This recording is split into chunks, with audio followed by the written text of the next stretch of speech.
warahmatullahi wabarakatuh. Waalaikumsalam Waalaikumsalam warahmatullahi warahmatullahi wabarakatuh.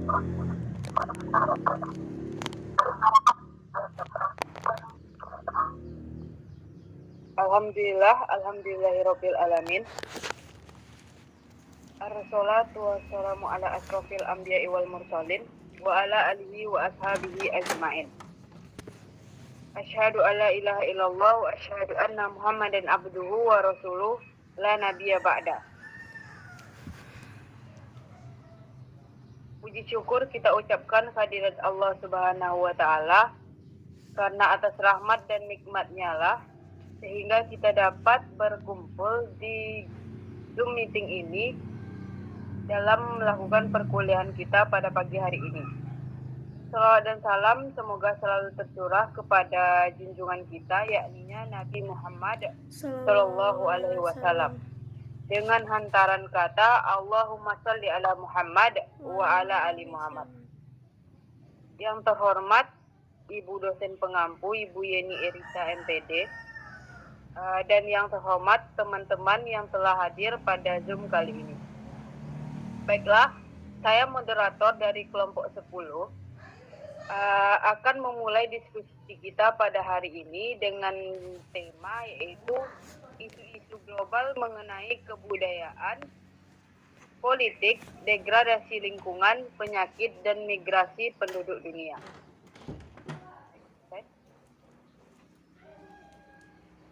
Anggota kelompok 10 itu ada 2 orang. Yang pertama adalah saya sendiri yaitu Satya Afifah dengan NIM 22129224. Yang kedua yaitu Weldihani Syahida dengan NIM 22129098.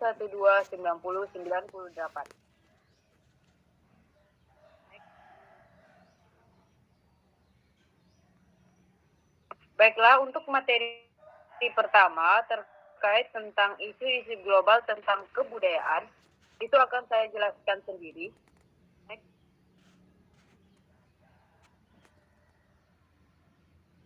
Isu-isu global tentang kebudayaan itu memiliki beberapa materi pembahasan. Materi yang pertama yang akan saya bahas yaitu mengenai pengertian kebudayaan. Kebudayaan adalah keseluruhan sistem nilai, norma, tradisi, kepercayaan, bahasa, seni, pengetahuan, dan institusi yang dimiliki dan diwariskan oleh suatu kelompok manusia melalui interaksi manusia dengan lingkungan sosial, budaya, dan alam sekitarnya.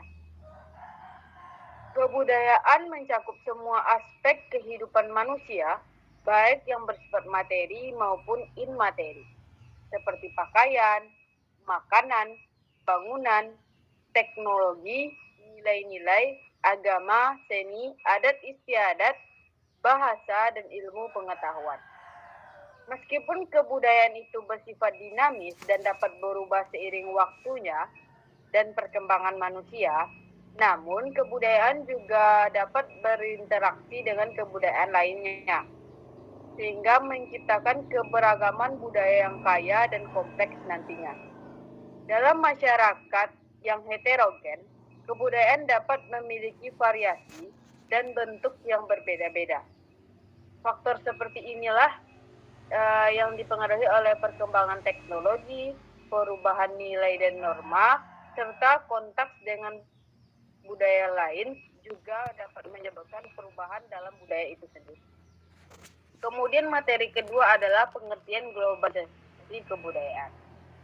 Globalisasi kebudayaan adalah globalisasi yang mengacu pada penyebaran global interaksi budaya yang berbeda melalui berbagai cara seperti teknologi, perdagangan internasional, media massa, dan migrasi. Ini telah mengubah cara orang berbagi dan mengalami budaya yang berbeda. Dengan tren globalisasi saat ini, budaya suatu negara ataupun wilayah dapat dengan mudah disebarluaskan ke belahan dunia lain dan diadopsi oleh berbagai kelompok masyarakat. Misalkannya itu industri film Hollywood telah merambah ke berbagai belahan dunia, serta makanan cepat saji dari barat itu telah menjadi populer di benua Asia dan Afrika. Kemudian materi yang ketiga adalah faktor penyebab globalisasi budaya. Faktor penyebab globalisasi kebudayaan itu ada 6. Yang pertama adalah teknologi. Kemajuan teknologi seperti media sosial dan internet telah memungkinkan orang untuk berkomunikasi dan terlibat secara global, sehingga lebih mudah mendistribusikan aspek budaya seperti musik, seni, dan film ke berbagai tempat. Kemudian faktor yang kedua adalah perdagangan internasional. Di dunia global saat ini, perdagangan internasional itu tidaklah bisa kita pungkiri adanya. Perdagangan internasional telah memungkinkan produk budaya seperti makanan, pakaian, dan barang lain menyebar ke seluruh dunia. Ini memungkinkan ide dan tren budaya menyebar ke berbagai negara termasuk ke Indonesia. Kemudian faktor yang ketiga adalah pariwisata.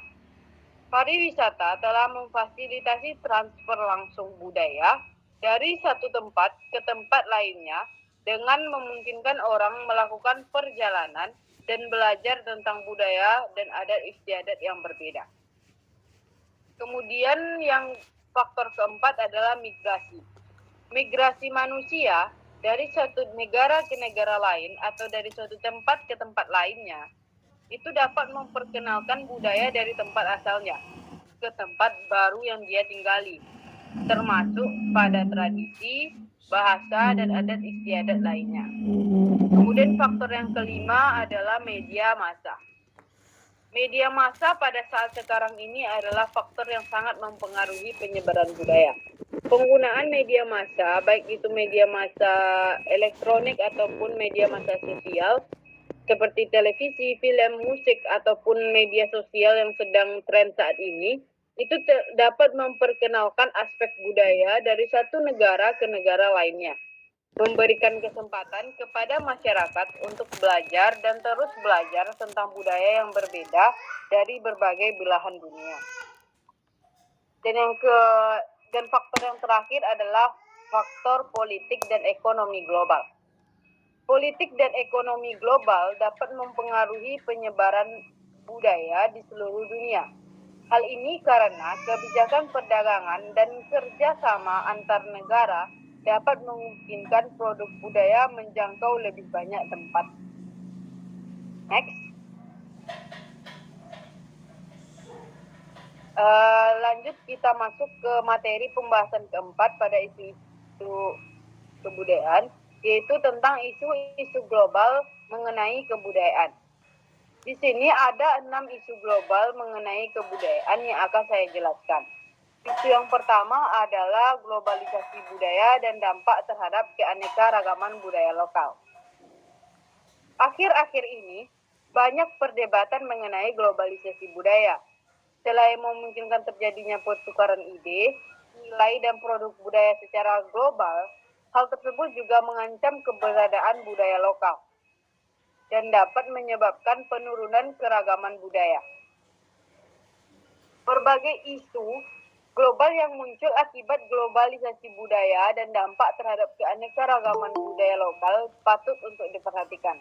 Isu-isu tersebut antara lain yang pertama adalah homogenisasi budaya. Homogenisasi budaya ini itu adalah suatu kegiatan yang menghasilkan budaya pop atau arus utama yang menampilkan elemen budaya serupa di seluruh dunia, menimbulkan kekhawatiran bahwa budaya lokal yang unik dan berbeda dapat digantikan oleh budaya global yang seragam. Kemudian adanya identitas budaya lokal. Identitas budaya lokal di sini akan menghilang jika adanya budaya global yang terus berkembang. Kemudian isu yang ketiganya adalah perdagangan budaya yang tidak adil. Perdagangan budaya yang tidak adil ini itu dimaksudkan yaitu di mana suatu perusahaan multinasional mengeksploitasi produk budaya seperti musik, film, dan seni sehingga merugikan seniman dan pengrajin lokal yang seringkali tidak menerima pengakuan dan kompensasi yang layak mereka terima. Kemudian yang keempat adalah kerusakan lingkungan dan mengancam keberlanjutan. Ekspansi ekonomi dan perubahan sosial yang dibawa oleh globalisasi budaya itu dapat merusak lingkungan dan masalah masyarakat lokal. Kemudian isu yang kedua tentang kebudayaan yaitu kesenjangan budaya dan ketidaksetaraan. Isu kesenjangan budaya dan ketimpang-tindihan budaya merupakan masalah global yang kompleks yang melibatkan banyak faktor, antara lain ketimpangan ekonomi, akses terhadap pendidikan, media, teknologi, dan dampak budaya serta agama. Masalah budaya global juga dapat berkaitan dengan perbedaan dan ketidaksetaraan dalam kesempatan dan akses untuk berpartisipasi dalam kegiatan budaya. Hal itu mencakup ketidaksetaraan gender, diskriminasi rasial, dan kebijakan budaya yang tidak inklusif. Ada beberapa masalah global yang muncul akibat kesenjangan budaya dan ketidaksetaraan ini. Yang pertama adalah diskriminasi dan marginalisasi. Dan yang kedua adalah dominasi budaya tertentu atas yang lainnya. Yang ketiga yaitu konflik budaya dapat muncul, khususnya dalam masyarakat multikultural atau multiagama, di mana ketidaksetaraan sumber daya dan peluang dapat memperburuk polarisasi dalam masyarakat. Yang keempat adalah keterbatasan akses terhadap teknologi dan media dapat menjadi konsekuensi dari kesenjangan dan ketidaksetaraan budaya ini. Lanjut. Isu global yang ketiga adalah pelestarian warisan budaya. Pembangunan urbanisasi dan perubahan sosial dapat menimbulkan ancaman terhadap warisan budaya, seperti sejarah, bangunan, dan tradisi. Melestarikan warisan budaya dalam skala global dapat melibatkan upaya untuk menjaga dan memulihkan situs dan budaya yang terancam punah. Beberapa isu global yang terkait dengan pelestarian warisan budaya ini meliputi kerusakan dan kehancuran warisan budaya, penjualan dan penyitaan artefak budaya, terus kurangnya sumber daya dan dukungan dari pemerintah, serta masalah kebijakan dan pengelolaan. Lanjut. Belum. Yang keempat adalah isu tentang eksploitasi budaya. Ketika orang atau kelompok mengambil unsur budaya dari kelompok orang tertentu tanpa persetujuan atau kompensasi mereka, itulah yang dinamakan dengan eksploitasi budaya, yang dapat mencakup hak cipta, merek dagang, dan praktik ekonomi yang tidak adil. Eksploitasi budaya ini telah melahirkan isu-isu global seperti plagiarisme dan pemalsuan. Itu dapat terjadi di berbagai bidang termasuk seni, musik, film, dan sastra, serta dapat menyebabkan integritas budaya dirusak dan ketidakadilan bagi pencipta asli. Yang kedua adalah wisata budaya yang tidak bertanggung jawab.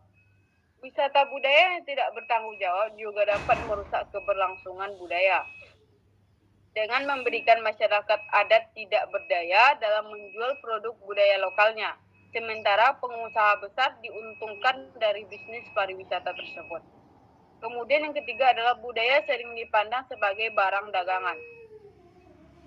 Budaya sering dipandang sebagai barang dagangan sekaligus sasaran komodifikasi dan komersialisasi yang dapat memperparah ketimpangan ekonomi dan mengancam kelangsungan suatu budaya. Kemudian yang keempat adalah hak kekayaan intelektual sangat penting untuk melindungi budaya asli. Namun, hak ini seringkali dilanggar dengan mengambil unsur budaya asli dan membuat reproduksi tanpa izin tanpa memberikan kredit ataupun kompensasi kepada pencipta aslinya. Next. Kemudian isu yang kelima tentang kebudayaan yaitu konflik budaya. Konflik budaya dapat muncul ketika nilai budaya kepercayaan, dan praktik yang berbeda berbenturan. Konflik-konflik ini dapat memiliki implikasi global dan terkait dengan isu-isu seperti etnisitas dan agama yang menyebabkan ketegangan dan kekerasan. Dunia saat ini menghadapi beberapa isu konflik budaya, di antaranya yaitu konflik agama. Konflik agama ini dapat terjadi dalam berbagai bentuk, seperti perbedaan keyakinan, penyebaran ideologi, ataupun penindasan terhadap kelompok agama minoritas. Yang kedua adalah Islamofobia, yaitu ketakutan atau kebencian terhadap Islam dan umat Islam yang mengakibatkan diskriminasi, stereotip negatif, atau tindakan kekerasan terhadap umat Islam dan komunitas Islam secara global. Kemudian yaitu konflik budaya. Konflik budaya juga dapat terjadi di dunia digital, di mana teknologi dan media sosial dapat menyebarkan pesan atau stereotip negatif, mengganggu hubungan antara budaya dan keharmonisasian dalam masyarakat. Kemudian yang keempat adalah konflik di zona konflik. Itu maksudnya konflik yang dapat menyebabkan kerusakan warisan budaya hingga hilangnya bahasa dan tradisi serta membahayakan kelestarian budaya lokal. Kemudian isu yang keenam adalah teknologi dan budaya. Pengaruh teknologi dan inovasi baru yang terdapat pada budaya itu dapat terwujud dalam berbagai cara. Dengan isu-isu global yang muncul terkait dengan teknologi budaya ini, itu ada 4. Yang pertama adalah potensi hilangnya bahasa dan tradisi karena maraknya teknologi seperti komputer dan media sosial. Hal ini dapat mengalihkan perhatian generasi muda seperti kita dari bahasa dan bahasa nenek moyang mereka. Tradisi yang mengarah pada kepunahan bahasa dan tradisi uniknya. Kemudian teknologi dapat dimanfaatkan untuk meremajakan atau mengadaptasi budaya lokal. Namun hal ini juga dapat mengakibatkan hilangnya orisinalitas kearifan lokal akibat pengaruh teknologi dan globalisasi. Kemudian yang ketiga adalah konten digital seperti film, musik, dan buku sering dikonsumsi di seluruh dunia, namun publikasinya mungkin tidak selalu menghormati hak cipta, karya asli, ataupun konten budaya. Kemudian yang keempat itu adalah meskipun teknologi dapat memperkaya pengalaman pendidikan dan menyediakan akses ke berbagai jenis informasi, namun penggunaannya untuk pendidikan juga dapat mempengaruhi budaya dan nilai-nilai lokal. Kemudian kita masuk ke materi pembahasan yang kelima pada isu-isu tentang kebudayaan, yaitu dampak positif dan dampak negatif dari masing-masing isu kebudayaan yang telah saya jelaskan di atas. Yang pertama itu adalah dampak positif dan negatif dari globalisasi budaya. Dampak positif dari globalisasi budaya ini adalah dapat memperkenalkan budaya lain, mendorong pemahaman dan kolaborasi antar budaya dan memperkaya keberagaman budaya. Namun, globalisasi budaya ini juga memiliki dampak negatif yang berupa dapat mengancam keberlangsungan keragaman budaya dengan mengabaikan budaya lokal dan mempromosikan homogenisasi budaya atau budaya global yang seragam. Kemudian yang kedua adalah dampak positif dan negatif dari kesenjangan dan ketidaksetaraan budaya. Dampak positif dari kesenjangan dan ketidaksetaraan budaya ini yaitu dapat mendorong tindakan yang mempromosikan persamaan hak dan memperkuat keanekaragaman budaya. Namun, kesenjangan dan ketidaksetaraan budaya ini itu berdampak negatif yaitu dapat menyebabkan diskriminasi, marginalisasi, dan konflik antar budaya. Kemudian yang ketiga adalah dampak positif dan negatif dari pelestarian warisan budaya. Dampak positif dari pelestarian warisan budaya itu dapat meningkatkan kesinambungan budaya, mencegah hilangnya bahasa, tradisi, dan sejarah yang unik.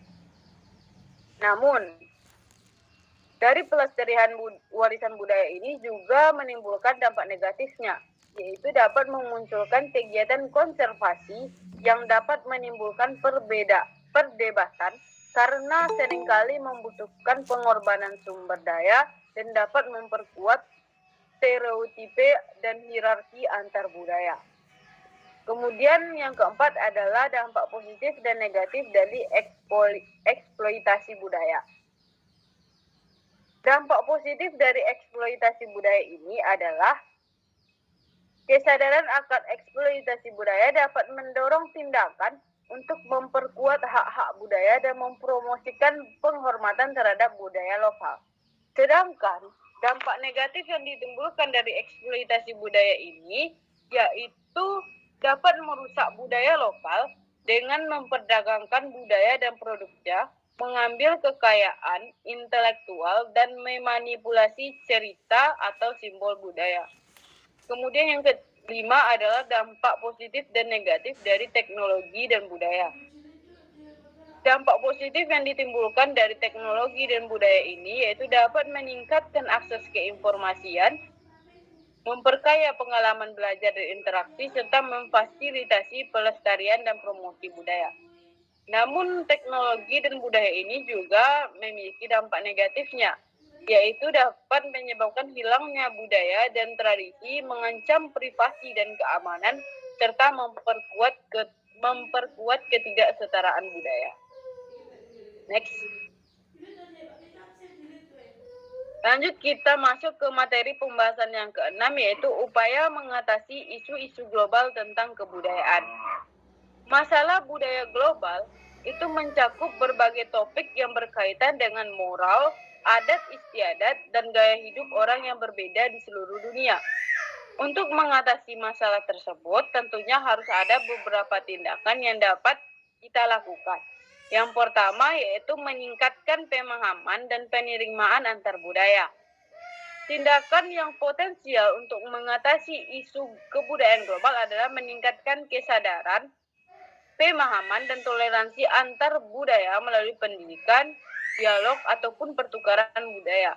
Hal ini dapat membantu mengurangi konflik dan kesalahpahaman antara berbagai kelompok orang ataupun antara berbagai kelompok manusia yang memiliki berbagai budaya yang berbeda. Kemudian upaya yang kedua adalah memperkuat perlindungan warisan budaya. Melestarikan warisan budaya seperti bahasa, tradisi, dan adat istiadat sangat penting untuk mempertahankan identitas budaya suatu komunitas. Salah satu caranya adalah dengan membuat program-program yang bertujuan melestarikan budaya seperti pelatihan kesenian tradisional, revitalisasi bahasa daerah, ataupun festival budaya.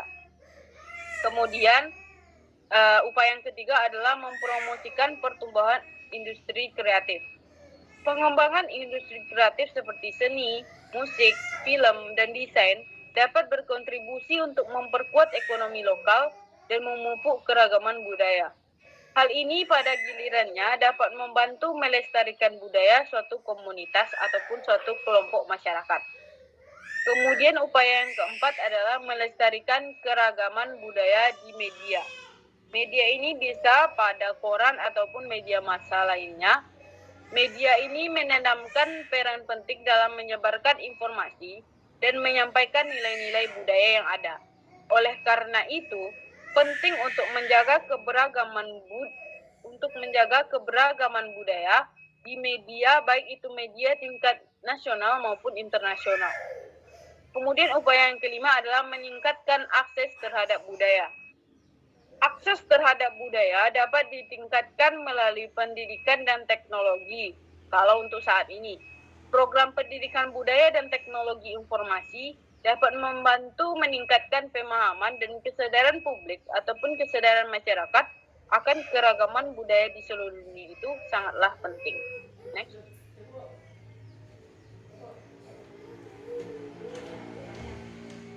Demikianlah materi yang dapat saya sampaikan. Untuk materi kedua tentang isu-isu global mengenai politik global, penyakit, dan migrasi penduduk dunia, akan dijelaskan oleh rekan saya Weldiani Syahida. Kepada Weldiani dipersilahkan. Baiklah, saya akan melanjutkan materi selanjutnya, yaitu mengenai isu-isu global tentang politik global, penyakit, dan migrasi penduduk dunia. Next. Pengertian politik global, penyakit, dan migrasi penduduk dunia ataupun global. Nah, politik global mengacu pada interaksi dan kebijakan antar negara di seluruh dunia. Ini mencakup berbagai topik termasuk seperti perdagangan internasional, keamanan global, diplomasi, HAM, dan masalah lingkungan. Selanjutnya, pengertian penyakit global adalah penyakit yang berdampak luas dan memengaruhi populasi di seluruh dunia. Contohnya yang dapat kita lihat seperti influenza, HIV atau AIDS, malaria, dan yang baru-baru ini yaitu COVID-19. Penyakit ini dapat berdampak signifikan pada ekonomi global, pergerakan populasi, dan juga kebijakan kesehatan. Lalu, migrasi populasi global adalah perpindahan individu dari satu negara ke negara lain. Nah, alasan migrasi ini bisa bermacam-macam, mulai dari mencari kesempatan kerja yang lebih baik hingga melarikan diri dari konflik politik atau militer ataupun perubahan lingkungan. Pergerakan organisasi melintasi perbatasan dapat berdampak pada kebijakan imigrasi dan ekonomi di negara-negara yang terlibat. Selanjutnya, yang kedua ada keterkaitan isu-isu politik global, penyakit dan migrasi penduduk dunia atau global. Nah, isu global politik, penyakit dan migrasi penduduk yang saling terkait berdampak satu sama lain. Berikut ini ada beberapa alasan mengapa masalah ini terhubung. Yang pertama, dikarenakan kebijakan politik suatu negara dapat mempengaruhi migrasi penduduknya. Misalnya, kebijakan yang menawarkan kesempatan kerja yang lebih baik dapat menarik imigran untuk tinggal. Sedangkan kebijakan yang mempersulit kondisi kehidupan dapat menyebabkan mereka mencari tempat tinggal dan bekerja di negara lain. Oleh karena itu, kebijakan politik dapat berdampak pada arus migrasi penduduk dunia. Yang kedua, ada penyebaran penyakit. Penyebaran penyakit juga dapat mempengaruhi arus migrasi penduduk dunia. Misalnya, wabah penyakit dapat memaksa orang untuk meninggalkan daerah tertentu dan mencari tempat yang lebih aman, menyebabkan lonjakan migrasi ke daerah yang lebih aman dan mempercepat penyebaran penyakit ke lokasi baru. Akibatnya, kebijakan kesehatan global dan tindakan pencegahan penyakit dapat mempengaruhi arus migrasi penduduk dunia. Yang ketiga, ada kebijakan politik. Kebijakan politik juga dapat mempengaruhi penyebaran penyakit. Misalnya, kebijakan yang tidak mengutamakan kesehatan masyarakat dapat meningkatkan penyebaran penyakit. Sedangkan kebijakan yang mengutamakan kesehatan masyarakat, seperti pemberian vaksin dan pengobatan yang efektif, dapat membantu pengendalian penyebaran penyakit. Oleh karena itu, kebijakan politik dapat berdampak pada penyebaran penyakit di seluruh dunia. Yang ketiga, ada organisasi yang bergerak dalam mengatur bidang politik, migrasi, dan penyakit global. Nah, banyak organisasi terlibat dalam mengatur politik global, migrasi, dan penyakit. Berikut ada beberapa organisasi yang berperan dalam bidang ini. Yang pertama, ada Perserikatan Bangsa-Bangsa ataupun PBB, adalah organisasi internasional yang didirikan pada tahun 1945 untuk mempromosikan perdamaian dan kerjasama internasional. PBB memiliki berbagai badan dan program yang bertanggung jawab untuk menangani isu-isu global, termasuk politik, migrasi, dan kesehatan. Di antara badan dan program yang terkait dengan masalah ini adalah Dewan Keamanan PBB, Badan Pengungsi PBB atau UNHCR, dan Organisasi Kesehatan Dunia atau WHO. Yang kedua, ada Uni Eropa atau UE, adalah blok politik dan ekonomi yang terdiri dari 27 negara anggota di Eropa. UE memiliki mandat untuk mengatasi berbagai masalah global, termasuk migrasi dan kesehatan. Beberapa badan dan program UE yang terkait dengan masalah ini termasuk Pusat Pencegahan dan Pengendalian Penyakit Eropa atau ECDC dan Kantor Dukungan Suaka Eropa atau EASO. Yang ketiga, ada Organisasi Kesehatan Dunia atau WHO. Adalah badan kesehatan Perserikatan Bangsa-Bangsa yang bertanggung jawab untuk mengkoordinasikan dan mengawasi masalah kesehatan global. WHO berfokus pada pencegahan dan pengendalian penyakit global, termasuk pandemi seperti COVID-19. Next. Selanjutnya ada isu-isu global terkait politik global, penyakit dan migrasi penduduk dunia global, yaitu seperti satu pandemi COVID-19. Nah, pandemi COVID-19 tetap menjadi isu global terkemuka yang ramai diperbincangkan pada tahun 2022 sampai 2023. Meski vaksin sudah tersedia, virus terus menyebar, terutama di negara-negara dengan tingkat vaksinasi yang rendah. Selain itu, muncul varian baru virus COVID-19 menjadi perhatian yang signifikan karena berpotensi mengurangi kemanjuran vaksin dan menyebabkan gelombang infeksi baru. Yang kedua, ada migrasi internasional. Migrasi internasional terus menjadi isu global yang kompleks dan kontroversial pada tahun 2022 sampai 2023. Banyak negara di seluruh dunia masih bergulat dengan tantangan terkait migrasi, seperti mengelola krisis pengungsian dan mengatasi migrasi ilegal. Selain itu, beberapa negara menyaksikan lonjakan jumlah migran akibat perubahan lingkungan dan konflik bersenjata. Contoh isu global migrasi internasional yang terjadi pada saat ini adalah pertama ada krisis pengungsian di Eropa. Selanjutnya ada peristiwa pengungsian Rohingya 2012 sampai 2015 yang menyangkutkan pada negara Indonesia. Yang ketiga juga ada kasus perdagangan manusia, di mana terjadinya perdagangan manusia di Indonesia disebabkan oleh berbagai faktor, antara lain kurangnya kesadaran, kepedulian, dan pengetahuan masyarakat tentang perdagangan manusia. Selain itu, praktik korupsi dan upaya penegakan hukum yang lemah juga berkontribusi terhadap masalah ini. Selanjutnya, yang ketiga ada perubahan iklim dan kesehatan global. Dampak perubahan iklim terhadap kesehatan global terus berlanjut, termasuk timbulnya penyakit menular dan tidak menular di banyak negara. Penyakit seperti malaria, demam berdarah, dan penyakit kulit meningkat karena perubahan iklim. Selain itu, perubahan iklim juga dapat menciptakan kondisi lingkungan yang dapat menimbulkan bencana alam, yang semakin memperburuk situasi kesehatan di daerah yang terkena dampak. Berikut beberapa isu yang terkait dengan perubahan iklim dan kesehatan global yang sedang dibahas, termasuk contohnya. Yang pertama, ada penyebaran penyakit menular. Penyebaran penyakit menular seperti malaria, demam berdarah, dan chikungunya dapat dipengaruhi oleh perubahan iklim karena dapat mengubah distribusi vektor seperti nyamuk dan lalat.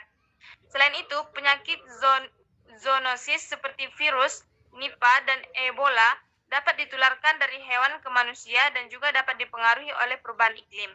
Yang kedua, ada kesehatan mental. Perubahan iklim juga dapat mempengaruhi kesehatan mental manusia. Bencana alam akibat perubahan iklim seperti banjir, kekeringan, dan badai dapat menimbulkan stres dan trauma. Selain itu, ketersediaan pangan dan air bersih dapat dipengaruhi oleh perubahan iklim sehingga meningkatkan risiko gangguan kesehatan mental seperti depresi dan kecemasan. Yang ketiga, ada kesehatan pernapasan. Perubahan iklim dapat memperburuk kualitas udara, meningkatkan risiko penyakit pernapasan seperti asma dan bronkitis. Perubahan iklim dapat mengubah pola curah hujan dan menyebabkan polutan udara seperti ozon troposfer dan partikel halus. Nah, selanjutnya yang keempat ada konflik dan krisis kemanusiaan. Terjadinya konflik bersenjata dan krisis kemanusiaan di berbagai negara selama 2022 sampai 2023 akan berdampak pada kesehatan dan migrasi global. Pemindahan orang karena krisis ini seringkali menimbulkan tantangan kesehatan yang serius, termasuk terbatasnya akses ke layanan kesehatan, sanitasi yang buruk, dan peningkatan risiko penyakit menular. Ini adalah masalah global yang signifikan yang membutuhkan perhatian. Salah satu contoh krisis tersebut adalah konflik di Suriah. Konflik itu dimulai sebagai bagian dari musim semi Arab, tetapi telah meningkat menjadi perang saudara yang rumit dan mematikan, yang melibatkan berbagai kelompok. Konflik tersebut telah menyebabkan banyak kematian, pemindahan jutaan orang, dan penderitaan serta trauma yang tak terbayangkan bagi banyak orang. Ini juga mengakibatkan dampak global, termasuk meningkatnya jumlah pengungsi dan migran, risiko terorisme yang lebih tinggi, dan konflik geopolitik antara kekuatan dunia. Contoh lain dari konflik yang memengaruhi kesehatan dan migrasi global adalah konflik Israel-Palestina. Konflik ini sedang berlangsung dan melibatkan negara Israel dan rakyat Palestina yang mengklaim wilayah yang sama, yaitu kota Yerusalem dan sebagian kota lainnya. Konflik tersebut telah mengakibatkan banyak korban jiwa, rusaknya infrastruktur, dan krisis kemanusiaan yang mencakup kelaparan, kemiskinan, dan pengungsian. Terakhir, konflik di Afghanistan dan konflik yang sedang berlangsung di Ukraina. Konflik di Afghanistan dan konflik yang sedang berlangsung di Ukraina juga memiliki konsekuensi kemanusiaan yang serius, seperti kekerasan, kekacauan, dan kelaparan telah mempengaruhi warga sipil dan minoritas, menyebabkan pengungsian dan kebutuhan akan perlindungan. Isu pengaruh Rusia di Ukraina dan aneksasi Crimea tetap menjadi sumber ketegangan di dunia internasional. Secara keseluruhan, konflik dan krisis ini tetap menjadi isu global yang signifikan yang membutuhkan perhatian dan penyelesaian. Next. Selanjutnya ada upaya mengatasi isu-isu global tentang politik, penyakit, dan migrasi penduduk dunia ataupun global. Nah, upaya kolaboratif dari negara-negara di seluruh dunia diperlukan untuk mengatasi masalah global terkait politik, penyakit, dan migrasi. Untuk mengatasi masalah tersebut, ada beberapa tindakan yang dapat dilakukan. Yang pertama ada kolaborasi internasional. Kolaborasi internasional adalah di mana negara-negara dapat bekerja sama dan dengan memanfaatkan forum internasional seperti Perserikatan Bangsa-Bangsa ataupun PBB dan organisasi regional seperti Uni Eropa untuk menyelesaikan masalah global. Yang kedua ada pengendalian penyakit. Karena penyakit dapat menyebar dengan cepat melalui perpindahan penduduk, diperlukan upaya global untuk mencegah, memantau, dan mengendalikan penyebaran penyakit. Semisalnya harus ada program vaksinasi global, pengawasan kesehatan internasional yang lebih baik, dan sistem kesehatan global yang lebih baik. Yang ketiga ada pembangunan ekonomi. Nah, pembangunan ekonomi ini yaitu ketimpangan ekonomi dan ketidakadilan sosial adalah kekuatan pendorong utama di balik migrasi penduduk. Oleh karena itu, membangun ekonomi yang lebih adil dan merata dapat membantu mengurangi migrasi. Hal ini dapat dicapai dengan menciptakan infrastruktur dan program pelatihan kerja serta dapat mengurangi hambatan perdagangan internasional. Next. Selanjutnya, yang ketiga ada isu-isu global tentang degradasi lingkungan. Next. Pertama ada pengertian degradasi lingkungan. Degradasi lingkungan adalah kerusakan yang ditimbulkan terhadap lingkungan melalui berbagai kegiatan yang merusak, termasuk penipisan sumber daya seperti udara, air, dan tanah, perusakan ekosistem dan habitat, kepunahan satwa liar, dan polusi.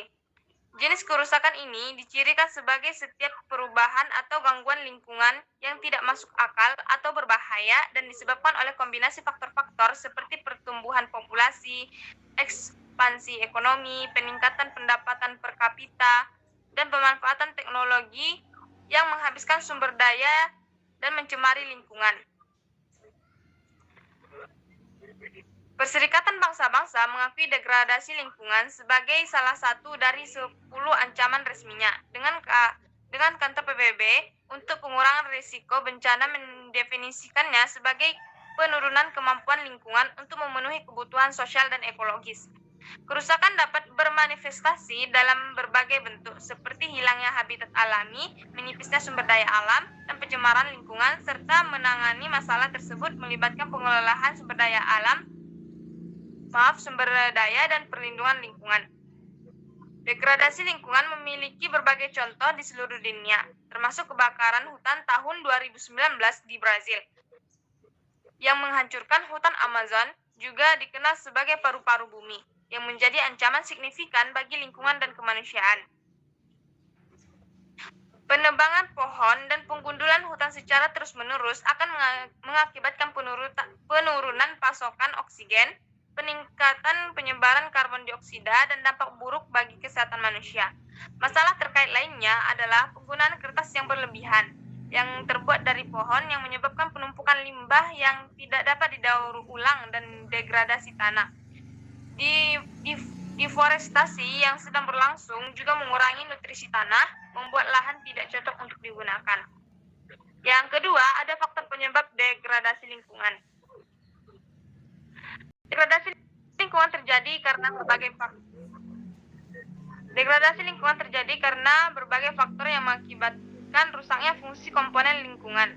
Nah, faktor-faktor ini dapat diklarifikasikan ke dalam kategori alam dan manusia.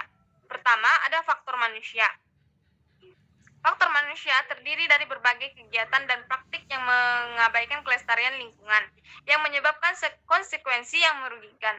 Deforestasi adalah salah satu contoh perilaku tersebut, yang disebabkan oleh kegiatan seperti penebangan untuk membuka lahan untuk pohon komoditas yang menguntungkan, pembakaran untuk mengubah penggunaan lahan dengan cepat, atau pelaksanaan proyek pembangunan. Penggundulan hutan memiliki efek mendalam pada penekanan hayati dan dapat mengakibatkan bencana seperti tanah longsor, banjir, kekeringan, erosi, dan kematian hewan. Pertumbuhan dan perkembangan penduduk juga merupakan faktor manusia signifikan yang bertanggung jawab atas degradasi lingkungan.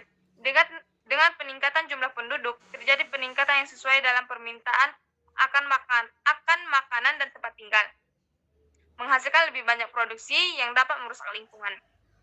Yang kedua ada faktor alam. Nah, faktor alam yang berkontribusi terhadap degradasi lingkungan antara lain bencana alam seperti gempa bumi, tsunami, angin topan, abrasi, dan pergerakan kerak bumi lainnya. Next. Selanjutnya ada bentuk-bentuk degradasi lingkungan. Degradasi lingkungan adalah penurunan kualitas lingkungan dan dapat dibagi menjadi kerusakan fisik dan non-fisik. Pencemaran yang dapat terjadi di air, udara, dan tanah merupakan penyumbangan utama kerusakan fisik dan dapat disebabkan oleh berbagai aktivitas manusia seperti pembuangan limbah, penggunaan bahan kimia dan dalam pertanian dan transportasi. Berikut bentuk yang merupakan bentuk fisik. Dapat disebabkan oleh limbah rumah tangga dan industri, sedangkan pencemaran udara sering disebabkan oleh emisi dan industri dan kendaraan. Yang kedua, ada pencemaran tanah, yang diakibatkan oleh penggunaan pestisida pada area pertanian dan perkebunan, serta dari limbah rumah tangga dan industri. Yang ketiga, ada kerusakan bencana, seperti tanah longsor, banjir, dan kekeringan, yang disebabkan oleh aktivitas manusia seperti penggundulan hutan, pembuangan limbah, dan kelebihan populasi. Yang keempat, ada pemanasan global yang disebabkan oleh populasi karbon dioksida dari kegiatan industri dan transportasi. Yang kelima, ada penggundulan hutan, merupakan bentuk lain dari degradasi lingkungan. Sedangkan kerusakan non-fisik merupakan kebalikannya, yaitu mempengaruhi manusia secara psikologis dan spiritual. Lingkungan sangat penting untuk kesejahteraan manusia dan alam, dan lingkungan yang baik memainkan peran penting dalam menjaga keseimbangannya. Next. Selanjutnya ada isu-isu terkait degradasi lingkungan. Yang pertama, hilangnya keanekaragaman hayati. Hilangnya keanekaragaman hayati menjadi masalah yang semakin mengkhawatirkan di planet kita. Menurut para ilmuwan, aktivitas manusia, termasuk pertumbuhan populasi, konsumsi sumber daya alam yang berlebihan, dan perluasan lahan pertanian, merupakan pendorong utama kepunahan massal ke-6. Sebuah laporan yang dirilis dari WWF pada tahun 2020 mengungkapkan bahwa satwa liar vertebrata telah menurun sebesar 68% sejak tahun 1970. Demikian pula, laporan penilaian global UN IPBES 2019 menunjukkan bahwa sekitar 1 juta spesies tanaman dan hewan menghadapi kepunahan antropogenik. Konsekuensi dari pengurangan keanekaragaman hayati dan jasa ekosistem sangat parah bagi kesejahteraan manusia dan sarana kehidupan.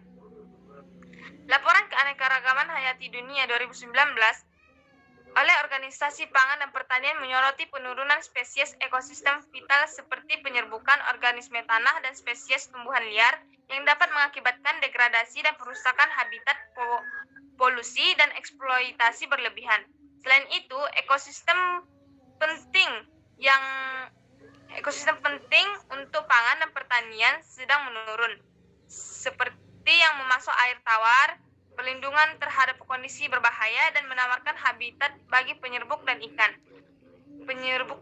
Oleh karena itu, sangat penting bagi manusia untuk memperhatikan isu-isu tentang keanekaragaman hayati dan jasa ekosistem dan mengambil langkah-langkah yang diperlukan untuk melindungi dan melestarikan alam sekitar kita.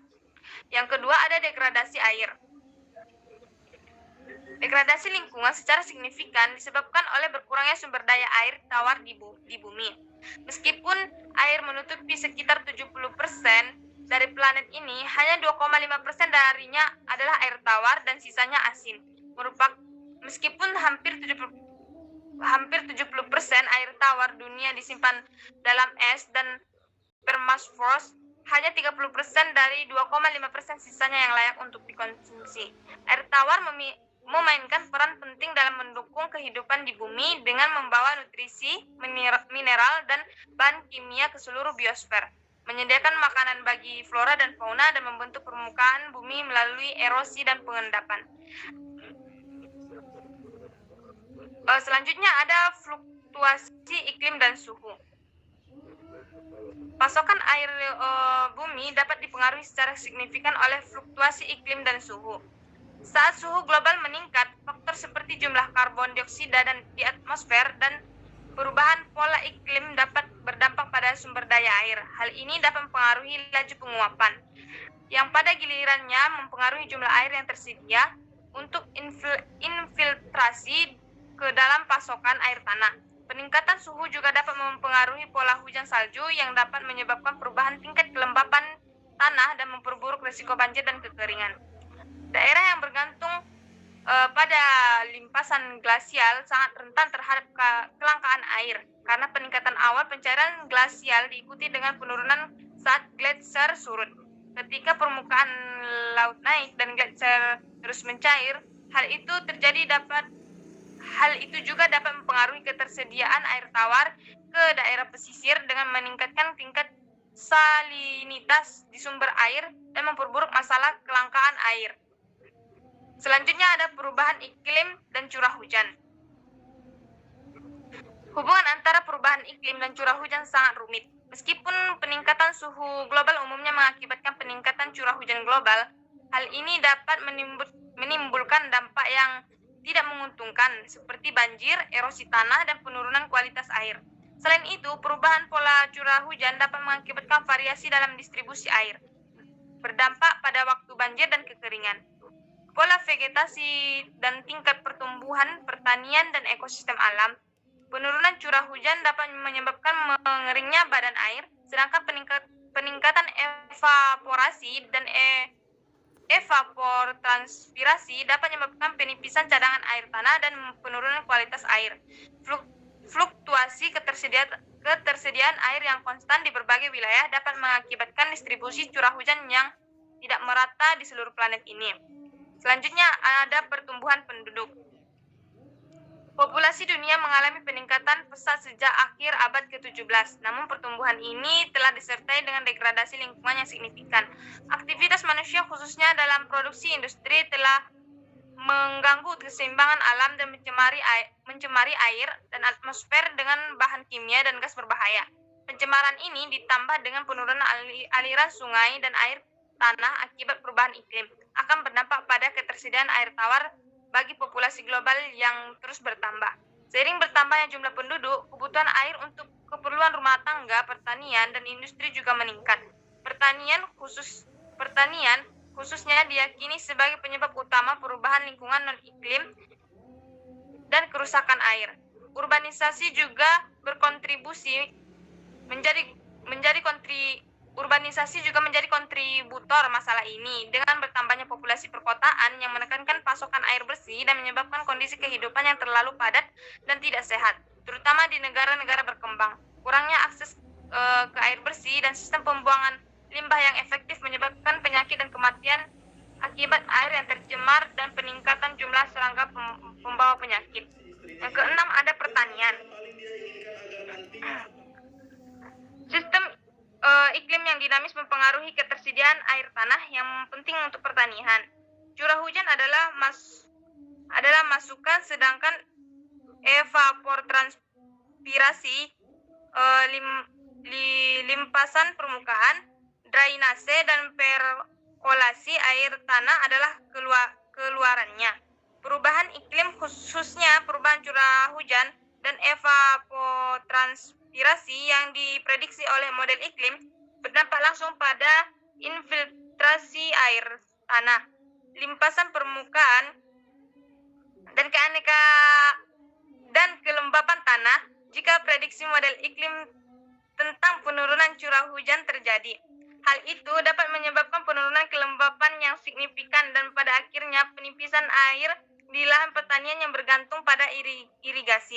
Akibatnya kondisi fisik dan pertanian bisa memburuk.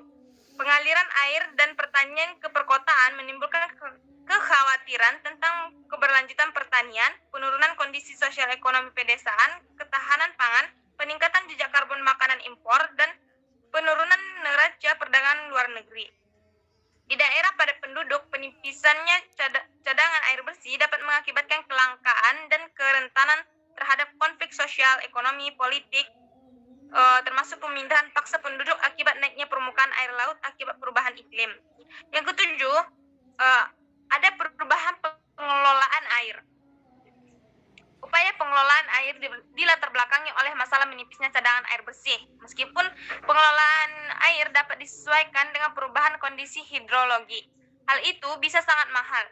Untuk menghindari biaya tinggi yang tidak efisien dan perlunya proses rehabilitasi air, disarankan pendekatan kehati-hatian yang mencakup inovasi untuk mengurangi permintaan secara keseluruhan dan memprioritaskan perencanaan berkelanjutan air. Sistem pasokan air saat ini yang bergantung pada catatan hidrologi dan suhu masa lalu mungkin tidak dapat diandalkan untuk penggunaan di masa mendatang. Sangat penting untuk memeriksa kembali desain teknis, operasi, optimalisasi, perencanaan, dan evaluasi pendekatan hukum, teknis, dan ekonomi untuk pengelolaan air untuk mencegah degradasi air lebih lanjut. Sementara beberapa menyarankan privatisasi air untuk mengontrol dan distribusi yang lebih baik. Hal itu harus dilakukan dengan pertimbangan dampak ekonomi dan budaya, dan harus mencakup upaya konservasi dan pembatasan terhadap eksploitasi berlebihan dan polusi. Next. Nah, selanjutnya dapat kita lihat yaitu dampak degradasi lingkungan. Seperti yang pertama ada perubahan iklim, yaitu lingkungan terkena dampak negatif dari perubahan iklim yang diyakini disebabkan oleh berbagai faktor termasuk perilaku manusia yang berkontribusi terhadap pencemaran lingkungan. Yang kedua, ada gangguan dan kepunahan keanekaragaman hayati, yaitu habitat tumbuhan dan hewan terganggu dan rusak mulai dari hutan dan lautan hingga daratan dan udara. Hal ini menyebabkan hilangnya lingkungan yang cocok bagi flora dan fauna untuk tumbuh dan berkembang, yang berpotensi menyebabkan kepunahan. Yang ketiga, kelangkaan air bersih. Akses ke air bersih sangat penting untuk kelangsungan hidup manusia. Dengan menipisnya lahan yang tidak tercemar, diperkirakan hutan hijau, lahan basah yang lestari, mata air, dan cadangan air bersih juga akan habis. Hal ini akan menyebabkan krisis air yang sudah dialami oleh banyak orang.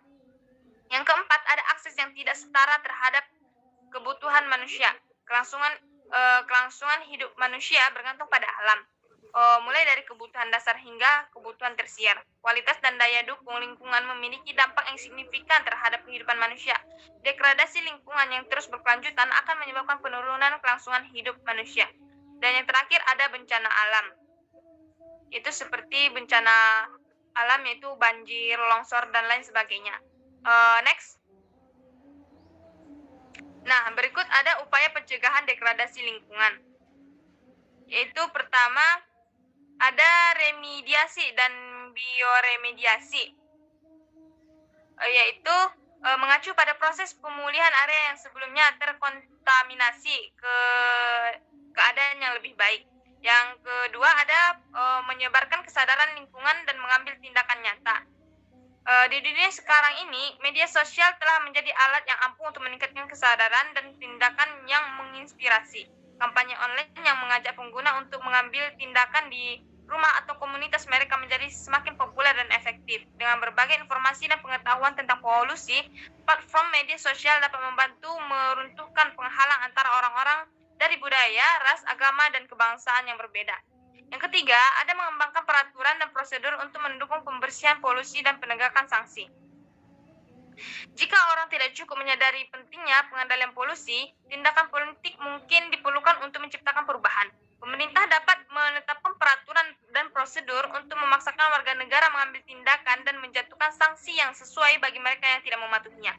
Namun, penting bahwa peraturan tersebut transparan dan tunduk pada pengawasan publik dan lembaga yang ditunjuk untuk mengawasi upaya pengendalian polusi. Selanjutnya yang keempat ada penguatan program reboisasi, restorasi lahan, rehabilitasi pesisir dan upaya restorasi lingkungan lainnya. Yaitu restorasi lingkungan yang efektif membutuhkan kolaborasi antara berbagai pemangku kepentingan termasuk lembaga pemerintah, lembaga swadaya masyarakat dan masyarakat setempat.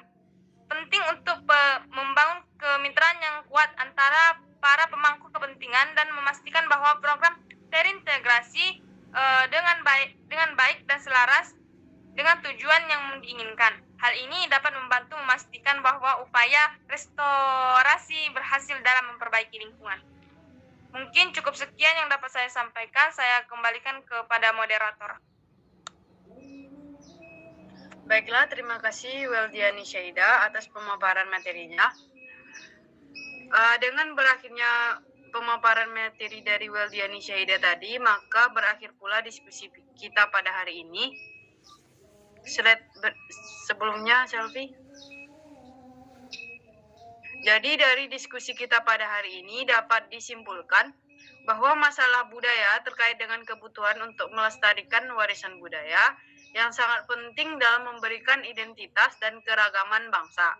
Di sisi lain, isu-isu politik terkait dengan pencarian stabilitas dan keamanan global, serta perumusan kebijakan yang mempengaruhi semua orang itu di seluruh dunia.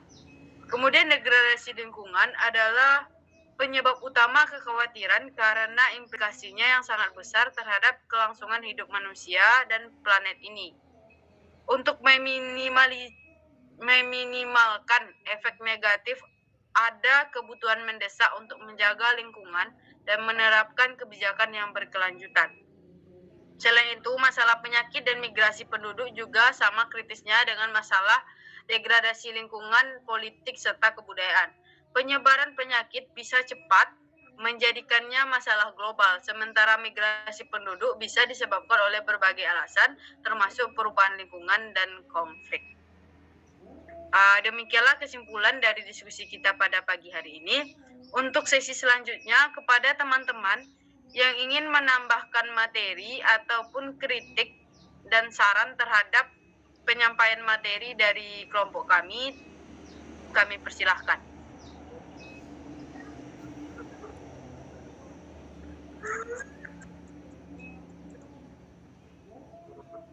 Apakah ada dari teman-teman yang ingin menambahkan materi ataupun kritik terhadap PPT kami?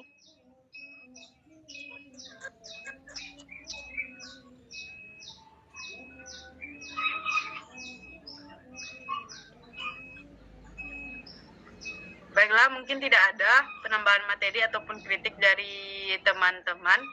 Untuk sesi selanjutnya, kami akan membuka sesi tanya-jawab. Pada sesi tanya-jawab ini, kami membuka 4 pertanyaan kepada teman-teman yang ingin bertanya, telah kami persilahkan. Berarti mohon di-unmute.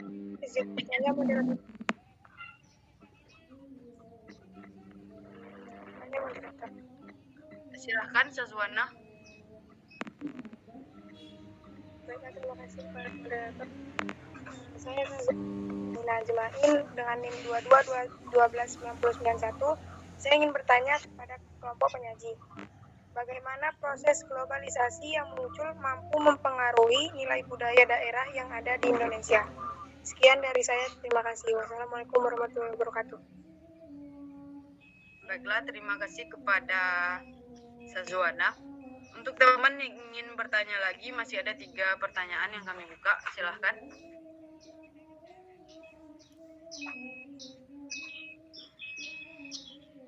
Izin bertanya, moderator. Silahkan, Salimatul Hayati. Baiklah, saya Salimatul Hayati dengan NIM 22-12-9219. Izin bertanya kepada kelompok penyaji.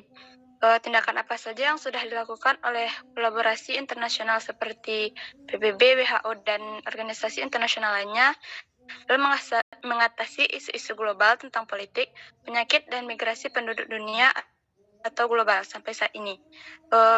Berikan contoh tindakan kolaborasi internasional tersebut. Sekian, terima kasih. Baik, terima kasih kepada Salimatul Hayati. Untuk teman-teman yang ingin bertanya lagi, kami persilahkan. Izin bertanya, moderator. Silahkan, Revina Mailanda. Baik, terima kasih. Saya Revina Melanda dengan nomor induk mahasiswa 22129216 dari kelompok 5. Izin bertanya kepada kelompok penyaji. Pertanyaan saya yaitu, jelaskan mengapa pencegahan dan perlindungan korban perdagangan manusia membutuhkan koordinasi dan keadilan yang lebih baik dalam tindakan aparat penegak hukum dan pejabat publik lainnya, dan siapa saja yang bertanggung jawab untuk memberantasi perdagangan manusia di Indonesia tersebut. Sekian saja pertanyaan dari saya, terima kasih. Baik, terima kasih Revina Mailanda atas pertanyaannya. Untuk teman-teman yang ingin bertanya lagi, masih ada 1 pertanyaan yang kami buka. Kepada teman-teman yang ingin bertanya, dipersilahkan.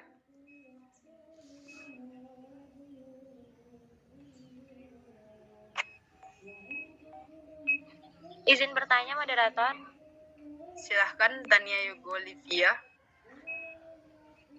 Baiklah, saya Tania Yugo Olivia dengan NIM 221-29373. Izin bertanya kepada kelompok penyaji, apa solusi terbaik untuk mengatasi degradasi lingkungan seperti limbah plastik di laut? Dan bagaimana kebijakan pemerintah dapat membantu masalah tersebut secara efektif, di mana seperti yang kita ketahui bahwasanya semakin hari semakin bertambah jumlah limbah plastik di laut, dan juga limbah plastik butuh waktu ratusan tahun sebelum terurai dengan sempurna. Baik, terima kasih. Saya kembalikan kepada moderator. Baik, terima kasih Tania. Karena pertanyaannya telah terkumpul 4 pertanyaan, maka dari itu kami menutup sesi tanya jawab ini. Dan untuk selanjutnya, izinkan kami dari kelompok penyaji meminta waktu untuk mencari jawaban atas pertanyaan dari teman-teman semua. Izinkan kami untuk mencari jawaban ya.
Baiklah, terima kasih kepada teman-teman yang telah memberikan kami kesempatan dan waktu untuk mencari jawaban atas pertanyaan dari teman-teman.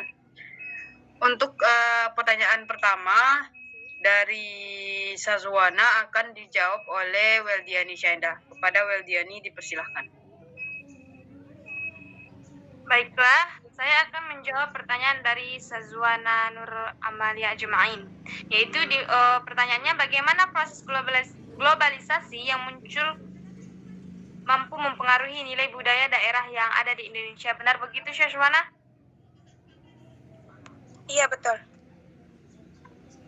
Proses globalisasi yang muncul dapat mempengaruhi nilai budaya daerah yang ada di Indonesia melalui pengaruh dari budaya luar yang masuk ke Indonesia melalui media, teknologi, dan perdagangan. Globalisasi dapat membawa budaya yang lebih modern dan seragam, yang mungkin dapat menggeser atau bahkan menghilangkan budaya lokal yang lebih tradisional. Namun, di sisi lain, globalisasi juga dapat memperkaya budaya daerah dengan adanya pertukaran budaya dan pengakuan global terhadap keunikan budaya lokal. Mungkin cukup sekian yang dapat saya jawab. Saya kembalikan kepada moderator. Terima kasih kepada Weldiani Syaenda. Selanjutnya kami lempar kepada forum. Apakah ada dari teman-teman yang ingin menambahkan jawaban atas pertanyaan dari Sazwana Nur Amalina Ajmain? Kepada teman-teman yang ingin menambahkan jawaban, kami persilahkan. Izin menambahkan moderator. Silahkan, Sonya Afika. Terima kasih moderator. Saya Sonya Afika dengan NIM 22129228. Izin menambahkan jawaban dari pertanyaan Sazwana. Globalisasi memiliki dampak yang signifikan terhadap nilai budaya daerah di Indonesia. Sebagai contoh, globalisasi telah mempengaruhi cara orang Indonesia berpakaian, makanan, dan perilaku mereka sehari-hari. Beberapa dampak globalisasi pada budaya daerah Indonesia meliputi hilangnya budaya lokal. Globalisasi telah memicunya hilangnya beberapa tradisi dan kebiasaan lokal di Indonesia. Misalnya gaya hidup modern yang diperkenalkan oleh globalisasi, seperti penggunaan teknologi telah mengurangi minat orang untuk mempelajari dan mempraktikkan tradisi-tradisi lokal. Selain itu, adopsi budaya asing dapat menggeserkan budaya lokal yang unik. Selanjutnya adalah perubahan nilai. Nilai-nilai dan norma-norma budaya daerah juga terpengaruh oleh globalisasi. Dengan adanya budaya asing yang masuk ke Indonesia, beberapa nilai budaya daerah menjadi tidak relevan atau dianggap ketinggalan zaman. Nilai budaya yang dianut sebelumnya bisa terganti oleh nilai asing.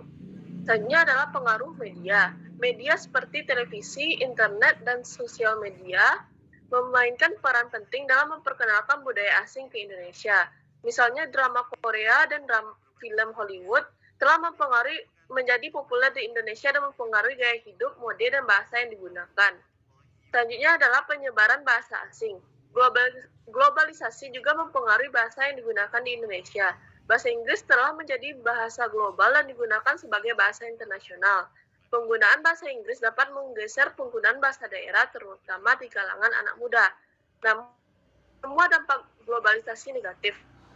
Globalisasi juga dapat memperkenalkan kebudayaan baru yang dapat memperkaya budaya daerah di Indonesia. Globalisasi membuka akses ke berbagai budaya baru, memberikan kesempatan bagi masyarakat untuk mengembangkan kreativitas dan inovasi, serta membuka peluang untuk meningkatkan perdagangan budaya dan pariwisata.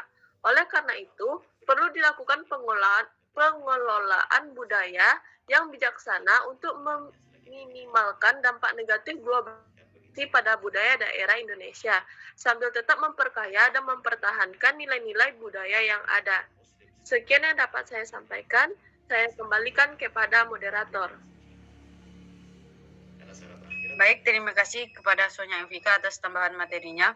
Apakah ada dari teman-teman yang lain menambahkan materi lagi menambahkan jawaban lagi atas pertanyaan dari Sazwana?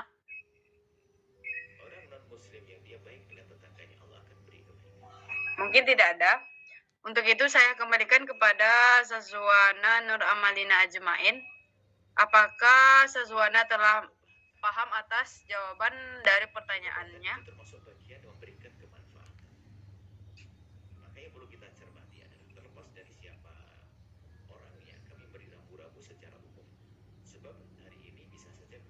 Kepada Sesuana, apakah telah memahami atas jawaban dari pertanyaannya?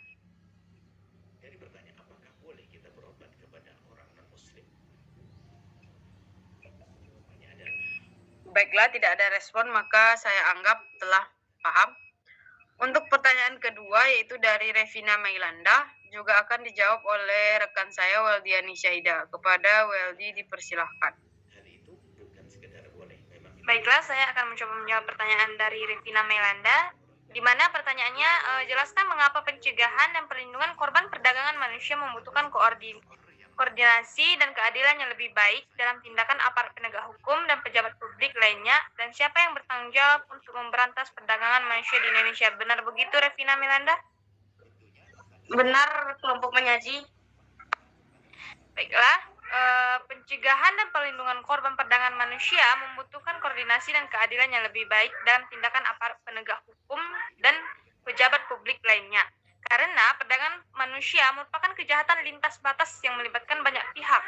Tindakan pencegahan dan perlindungan yang efektif memerlukan kerjasama dan koordinasi yang baik antara hukum, lembaga pemerintah, dan organisasi masyarakat sipil untuk memberantas perdagangan manusia di Indonesia. Apabila seandainya salah satu pihak-pihak terkait ini tidak mau menyampaikan pendapatnya, seperti masyarakat tidak mengadukan adanya seperti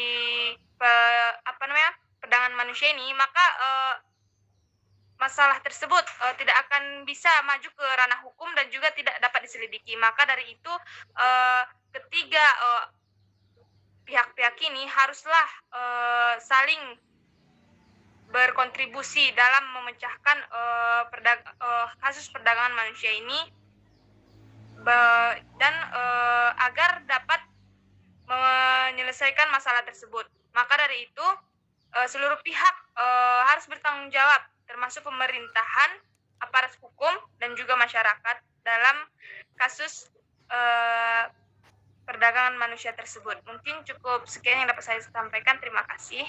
Saya kembalikan kepada moderator.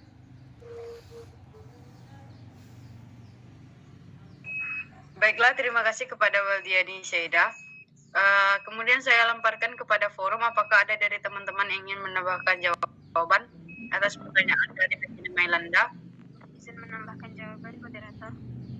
Silahkan, Siva Auliani. Baik, penambahan jawaban dari saya yaitu pencegahan dan perlindungan korban perdagangan manusia membutuhkan koordinasi dan keadilan yang lebih baik dalam tindakan aparat penegak hukum dan pejabat publik lainnya. Karena masalah ini melibatkan berbagai aspek dan pelaku yang berbeda. Korban perdagangan manusia seringkali mengalami berbagai bentuk kekerasan, eksploitasi, dan pelanggaran hak asasi manusia lainnya. Oleh karena itu, perlindungan mereka memerlukan aksi yang cepat, koordinasi yang baik antara berbagai instansi terkait, dan pengawasan yang ketat terhadap pelaku perdagangan manusia. Di Indonesia, bertanggung jawab untuk memberantas perdagangan manusia adalah tugas yang harus dilakukan oleh berbagai pihak dan instansi, seperti pemerintah, aparat penegak hukum, organisasi non-pemerintah, dan masyarakat. Pemerintah Indonesia telah membuat beberapa kebijakan dan undang-undang untuk memberantas perdagangan manusia, seperti Undang-Undang Nomor 21 Tahun 2007 tentang pemberantasan tindak pidana perdagangan orang dan Peraturan Pemerintah Nomor 46 Tahun 2017 tentang perlindungan dan pemenuhan hak korban dan saksi dalam tindak pidana perdagangan orang. Selain itu, aparat penegak hukum seperti kepolisian dan jaksa juga memiliki peran penting dalam memberantas perdagangan manusia dengan melakukan penyelidikan, penangkapan, dan penuntutan terhadap pelaku perdagangan manusia. Organisasi dan pemerintah juga memainkan peran penting dalam memberantas perdagangan manusia dengan memberikan pendidikan, dukungan, dan perlindungan bagi korban. Namun, upaya pemberantas perdagangan manusia tidak akan berhasil jika tidak dikoordinasi yang baik antara semua pihak yang terlibat dan tidak ada keadilan dalam penegakan hukum. Semua pihak harus bekerja sama untuk memastikan bahwa korban diberikan perlindungan yang memadai. pelaku ditindak dengan tegas dan adil, dan masyarakat terlibat dalam pencegahan dan memberantas perdagangan manusia tersebut. Sekian tambahan jawaban dari saya kembalikan kepada moderator. Baik, terima kasih kepada Siva Ulani atas tambahan jawabannya. Apakah ada dari teman-teman yang ingin menambahkan jawaban lagi?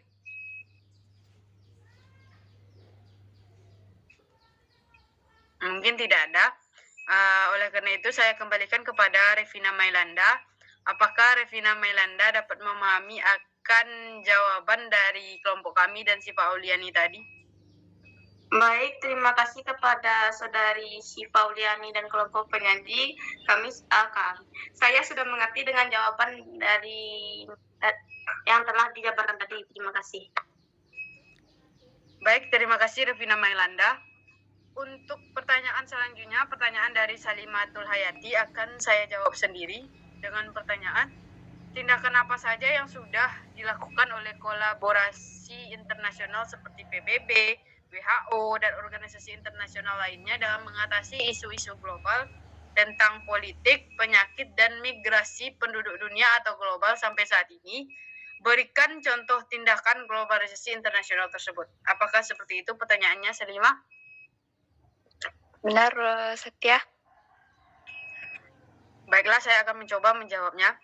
Kolaborasi internasional antara PBB, WHO, serta organisasi internasional lainnya itu telah melakukan banyak tindakan dalam mengatasi isu-isu global terkait politik, penyakit, dan migrasi penduduk dunia ataupun penduduk global.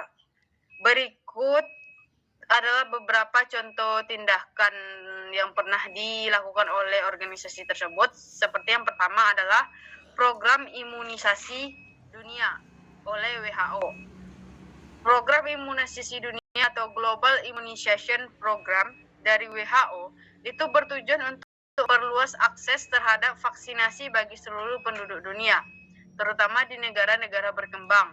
Program ini telah berhasil menurunkan angka kematian akibat penyakit yang dapat dicegah melalui vaksin, seperti difteri, tetanus, dan polio. Kemudian contoh tindakan kedua adalah Konvensi Perubahan Iklim oleh PBB. Konvensi Perubahan Iklim PBB atau United Nations Framework Convention on Climate Change itu bertujuan untuk mengurangi emisi gas rumah kaca dan memperkuat ketahanan masyarakat terhadap dampak perubahan iklim. Konvensi ini telah menghasilkan kesepakatan global seperti Protokol Kyoto dan Perjanjian Paris yang memberikan target pengurangan emisi gas rumah kaca bagi negara-negara anggota. Kemudian tindakan yang ketiga itu ada Global Compact to Migration oleh PBB. Global Compact to Migration oleh PBB itu adalah perjanjian antar negara yang ditujukan untuk meningkatkan koordinasi dalam mengatasi isu-isu migrasi internasional. Perjanjian ini bertujuan untuk melindungi hak asasi manusia, migran, meningkatkan akses terhadap layanan publik, serta memperkuat kerjasama internasional dalam mengatasi permasalahan migrasi. Kemudian contoh program yang keempat itu ada program pengendalian HIV atau AIDS dunia oleh WHO. Program pengendalian HIV atau AIDS dunia atau Global Program on AIDS dari WHO ini bertujuan untuk memperluas akses terhadap pencegahan dan pengobatan HIV atau AIDS bagi seluruh penduduk dunia. Program ini telah berhasil menurunkan angka kematian akibat HIV atau AIDS serta meningkatkan akses terhadap obat antiretroviral bagi penderita HIV atau AIDS. Contoh program yang kelima itu adalah Konvensi Hak Anak oleh PBB. Konvensi Hak Anak oleh PBB atau United Nations Convention on the Right of the Child itu adalah perjanjian antar negara yang bertujuan untuk melindungi hak asasi anak-anak seperti hak atas pendidikan, kesehatan, dan perlindungan dari kekerasan dan eksploitasi. Konvensi ini telah ditandatangani oleh hampir seluruh negara di dunia dan menjadi pedoman penting dalam kebijakan pembangunan anak-anak di seluruh dunia. Itulah beberapa contoh tindakan yang pernah dilakukan oleh organisasi-organisasi seperti PBB, WHO, dan lainnya terkait isu-isu global tentang penyakit, migrasi, dan politik dunia. Mungkin hanya itu jawaban dari saya. Untuk selanjutnya saya lempar kepada forum. Apakah ada dari teman-teman yang ingin menambahkan jawaban atas pertanyaan dari Salimatul Hayati? Izin menambahkan jawaban, moderator. Silakan, Vinanda Asmaul Husna. Baik, perkenalkan nama saya Vinanda Asmaul Husna dengan NIM 22129097. Baiklah, di sini saya akan sedikit menambahkan jawaban, yaitu beberapa contoh tindakan yang dapat dilakukan,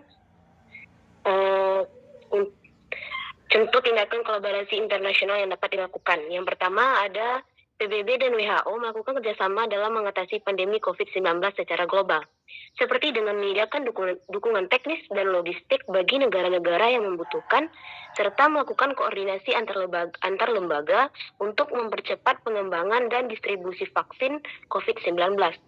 Yang kedua, organisasi internasional seperti International Organization for Migration (IOM) dan United Nations High Commissioner for Refugees UNHCR berkolaborasi untuk memberikan bantuan dan perlindungan bagi para pengungsi dan migran, serta melakukan upaya pencegahan dan penanggulangan trafficking.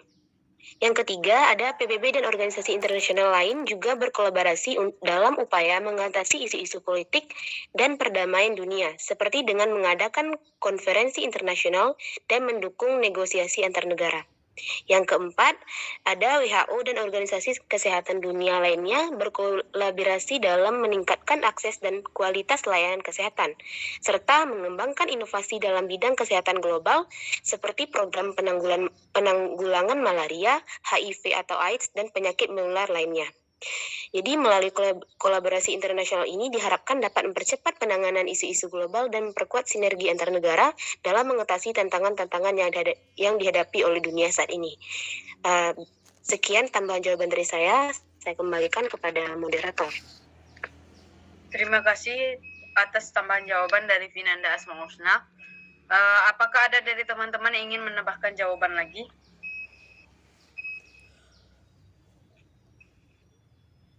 Oke, mungkin tidak ada. Untuk itu saya kembalikan kepada Salimatul Hayati. Apakah Salimah telah memahami akan jawaban dari kelompok penyaji dan tambahan materi dari Vinanda Asmaul Husna? Terima kasih atas jawaban dari kelompok penyaji dan juga Vinanda Asmaul Husna. Saya sudah mengerti, saya sudah paham. Terima kasih. Baiklah, terima kasih kepada Salimatul Hayati. Untuk pertanyaan yang keempat, yaitu pertanyaan dari Tania Yugolivia, juga akan saya jawab, yaitu dengan pertanyaan, apa solusi terbaik untuk mengatasi degradasi lingkungan seperti limbah plastik di laut dan bagaimana kebijakan pemerintah dapat membantu mengatasi masalah tersebut secara efektif, di mana seperti yang kita ketahui bahwa semakin hari semakin bertambah jumlah limbah plastik di laut, dan sedangkan limbah plastik itu butuh waktu ratusan tahun sebelum terurai sempurna. Apakah seperti itu pertanyaannya, Tania Yugolivia? Iya, benar, kelompok penyaji. Baiklah, saya akan mencoba menjawab pertanyaan tersebut.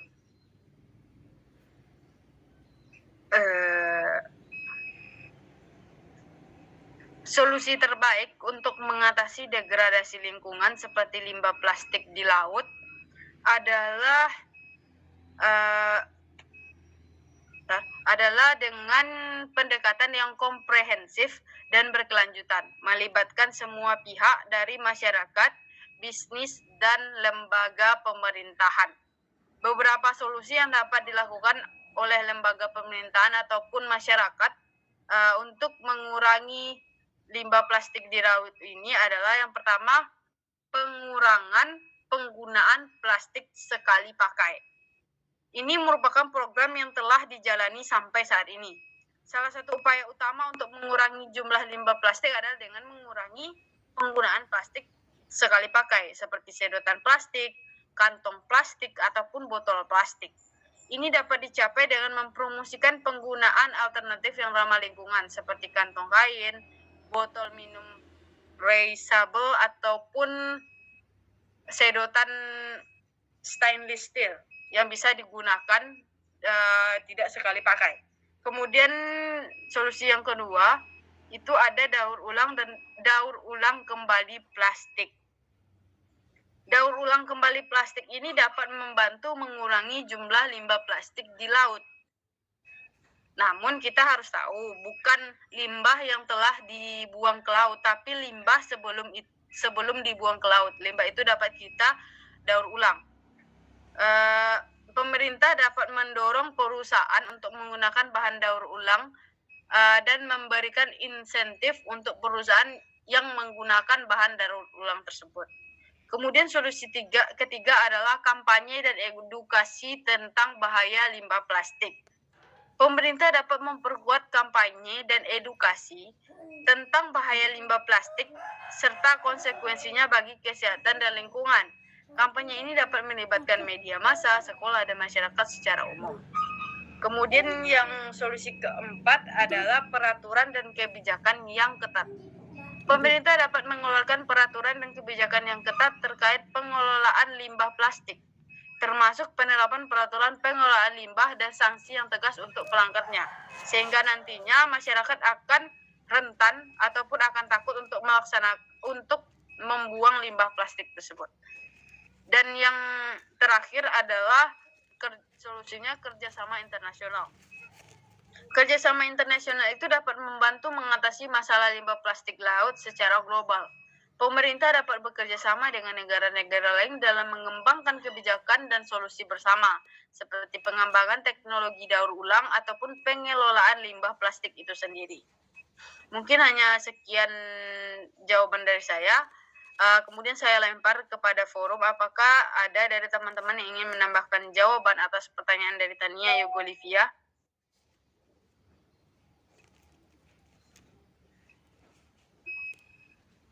Baiklah, mungkin tidak ada. Untuk itu saya kembalikan kepada Tania Yogolivia. Apakah Tania telah memahami akan jawaban dari kelompok penyaji? Baiklah, terima kasih atas jawaban dari kelompok penyaji. Saya telah memahami atas jawaban yang telah disampaikan. Baiklah, terima kasih. Terima kasih kembali kepada Tania Yogolivia. Dengan berakhirnya